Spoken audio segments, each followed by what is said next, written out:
Hi, thanks for joining. It's Patty from PS Paper Crafts, and I'm going to show you how to make this pretty kind of Thanksgiving card, fall card. I have give thanks, and then on the inside I have may this season bring you smiles and love that will last all year round. So this is great for the fall. I love this. Arrange a wreath with the wreath builder. So you get a stamp that you can stamp a wreath, or you can cut out wreaths. They don't coordinate together, so you could either stamp it or cut it out or layer it up, stamp it, and then put these on as layers. But there's hearts for Valentine's, there's Thanksgiving, you could do leaves, the pears, there's I guess a partridge, Happy Easter with Easter eggs, best wishes for anything, and then Christmas. You could do a Christmas one as well. So I think there's a lot to do with this, and I just love the layers that you can use. So let's get started. I have my pieces. I haven't done my die cutting yet. I'll do that. I usually do that ahead of time, but I wanted you to see some of this. So first thing I'm going to do is emboss this layer. So I wanted to have some texture behind it, but I didn't want anything that was too dark or too busy. So I decided I would use the Tasteful Textures 3D embossing folder. And I will put this in here. And this is a really great folder to use just to add texture, even on just Whisper White cardstock. So I'm taking out my die cutting machine. This is the new machine from Stampin' Up. It folds up so nicely. Sorry for the shaking. A lot of times I don't do my die cutting because I don't want to shake it too much. I have this in here. I use this line as a guide. And with this one, I'll put in my my base plate, and then it tells you if you're using a 3D embossing folder, you need plate number 4. So you need 1, which is this, and 4. So I'll just go right over it. Now, if you have 3D embossing folders, I think they were called dynamic textured. They all work a little bit different. They came out with an embossing plate, and that works with some of them, but not all of them, and it's a little confusing. If you ever have any questions, you can email me, patty@pspapercrafts.com, and I'll try to help you out. I would just say, rule of thumb, don't make it too thick where you can't run it through. If it's too thin, you could add a piece of cardstock as a shim. So there's kind of a lot of varieties, but the new 3D embossing folders work great with this. So let's open this up and see how it looks. So, and you have both sides. So we'll put this aside. I want to cut, and I probably should have stamped first, so we're going to have to move this back and forth, but I'll cut the 2 wreaths. So I'm using Bumblebee for this, and let me get the right plates. So this one I want to do cutting, so I'm going to use the base plate, which is 1, and then 2 3s, which is the glass. Wait, nope, I'm down too far. I need the 2 plate too. So I'm doing a 1, a 2. So this is the 1, this is the 2, and 2 3s. I didn't go down far enough. And it even tells you on this one as well. So, and these are getting really kind of bent up. Nice and loved. So I'll do the Bumblebee with this, and we'll just run it through. And I'm going slow to not shake too much.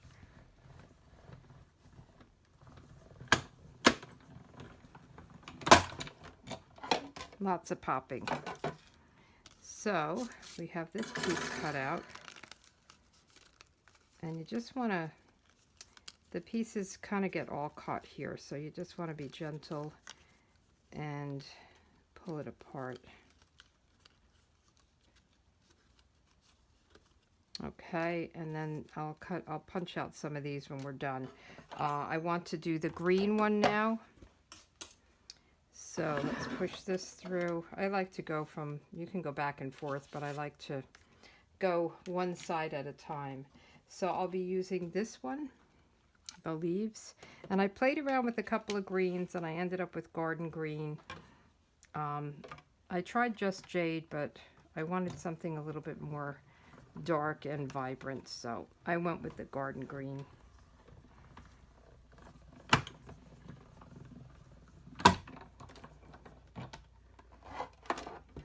Okay, so that cuts this. I really have to get new plates, I think. I've been doing an awful lot of die cutting. I'm making card kits for Christmas. If you're interested, I did, what did I do? September and October, and I'll come out with one with November, and we'll be using this. And I do all the cutting, and I send you the kits, and you just have to put it together. So I've been really loving on my plates. So let me just put this aside for a minute, and we'll do our stamping. So I have a piece of scrap, and I want to have 5 of these pairs. I have one left over since I did 6.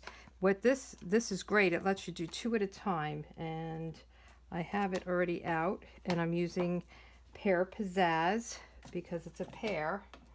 I almost tried sponging it or doing something to make it different colors, but I really like how the Pear Pizzazz came out, so I just went with it.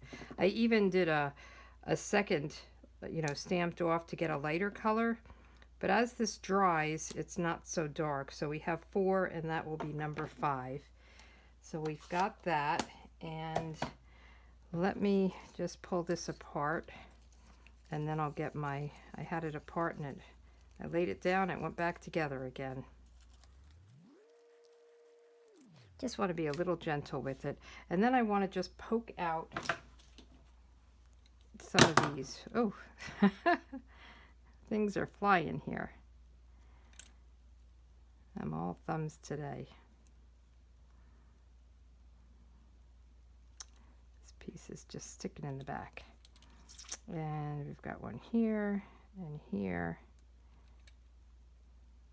You can use the brush, but I don't think you need it. I think there's not much to it. So we've got these 2 layers. We've got our pairs. So let me pull out the old die cutting machine again, and we'll cut these. We'll have to go through twice, but it is nice that you can stamp them, and then they have the dies that will cut them 2 at a time. So it's nice.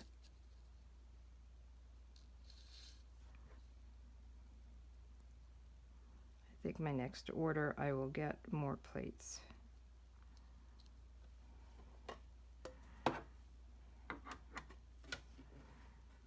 And I'm putting them down so they're kind of curved apart from each other, because I'm trying to straighten them out a little bit.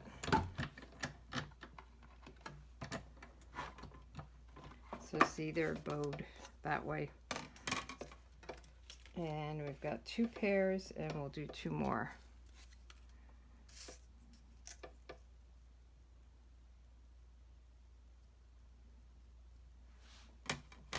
And then we're done with our die cutting.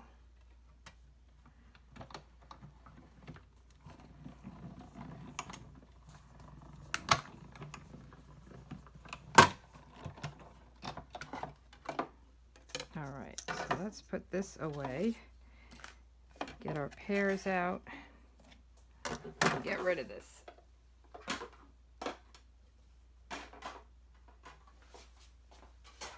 Okay, I'm back here.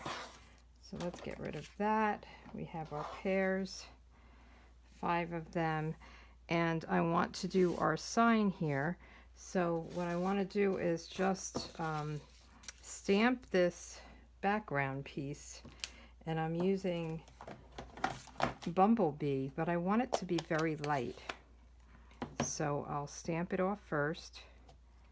So stamp it, and you could probably stamp it off twice if you wanted to.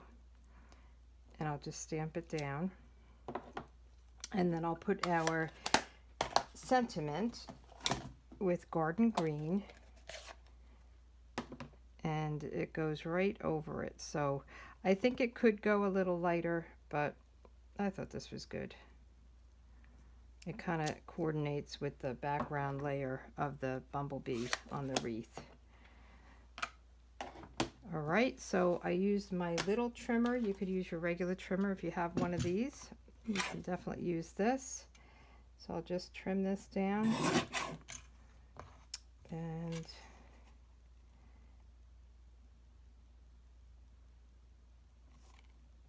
I think it's in too far. And we'll do each of these. You could use your scissors if you have a steady hand. I'm not that good with that. All right, get rid of this, and now we can put our pieces together. So once you get all that done, you can just put your card together. So actually we have to do the ribbon first. So before I put this together, I want to cut a piece of ribbon, and I'm using the Bumblebee Gingham Ribbon. Yeah, Gingham Ribbon, Bumblebee. And I'll cut it about 3 inches. And I want to add this, so let's see, about here. Not an exact measurement. And if it's too long, we could cut off the ends. So I want to just feed this through right here, and then attach this. So we want this hanging right on there. So I'm going to just put it down, get a piece of Scotch tape, and just hold it down here.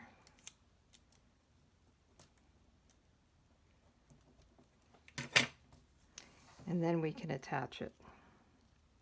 So it's just hanging, and I had this hanging and it was loose, and every time I opened the card it kind of moved around, so I did put a dimensional on it. So let me get my glue, and we'll just put a very little bit of glue just around this line here.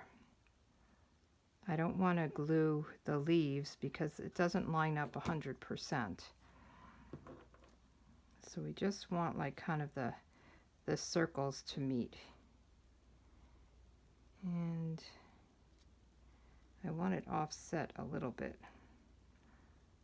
And with the liquid glue, you have a little bit of time to kind of maneuver it, get it where you want it.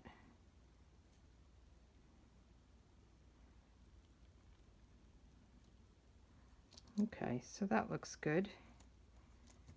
And then we can put our pears on it, and I did those, I laid them out and I did them also with liquid glue. You can use glue dots if you want, but I really wanted to just kind of line them up, and then I didn't want to take them all off again, where I would, you know, add them to the glue dot. I don't know if you do that, where you just kind of lay them all along on your glue dots, and then they just pull off each one. I wanted to make sure that I had them where I wanted them. I hope that makes sense. If not, just ignore me. Sometimes I ramble. So I'm just putting a little bit of glue on each one.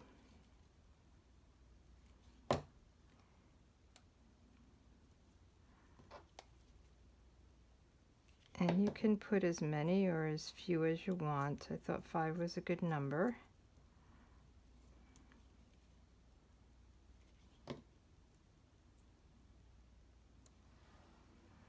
Okay, let's put this down on our card base.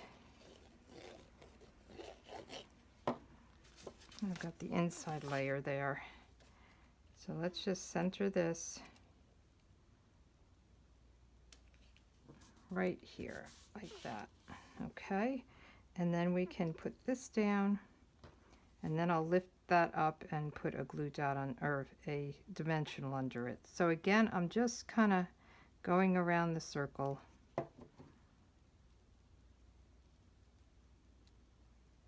And that looks about right. So you can leave it loose, but it does kind of, you know, lift up and stuff. So let me get a dimensional. Here we go. And one will do it. Just put it right on the back. And take the backing off. And then you can pull it down or just like kind of leave it like that. Okay, let's do the inside. On the inside, I'm using a different stamp set. They didn't really have any sentiments on this for the inside, so I went with the Gather Together. I love this. May this season bring you smiles and love that will last all year. So I thought that was perfect. Actually, I have it mounted, so I'm not sure why I'm opening that again. And I like to have everything mounted beforehand. So let's get this inked up. And we'll put it up here. And then my favorite part of this whole stamp set is the wheat. I made a wreath last year. You could find it on my blog with this and my Stamparatus. And I just went around in a circle and it's just really beautiful. So I'm using the Bumblebee again. And I'll get the wheat. And I'll just stamp it. And I'll just lift it. Stamp it, lift it, stamp it, which is great for this type of stamp because it gives you different shades of the same color. Just kind of adds a little bit something special to it. So let's close this up, put our inside in, and we are finished. So this is really such a perfect bundle to have, the Arrange A Wreath, for all year. I can't wait to do, I've done Christmas, I've done a couple of fall. I'll probably do another Christmas one with the partridge. And it'll be great to do Valentine's and Easter. So it's really good. And there's actually one in the catalog that uses this flower, and they did sunflowers, which I thought was really pretty. I may make one of those as well. I don't know if I'll overuse this for you guys, but you can never get too many of a good stamp set. So thanks a lot for joining. The Designer Series paper sale is going on in October, so there's select Designer Series papers that are 15% off. During the month of October, I have a free PDF if you place an order with me, and I have a free second PDF with 3D projects. If you place a $50 order with me, you'll get those for free. So thanks for joining, and I'll talk to you again. Bye.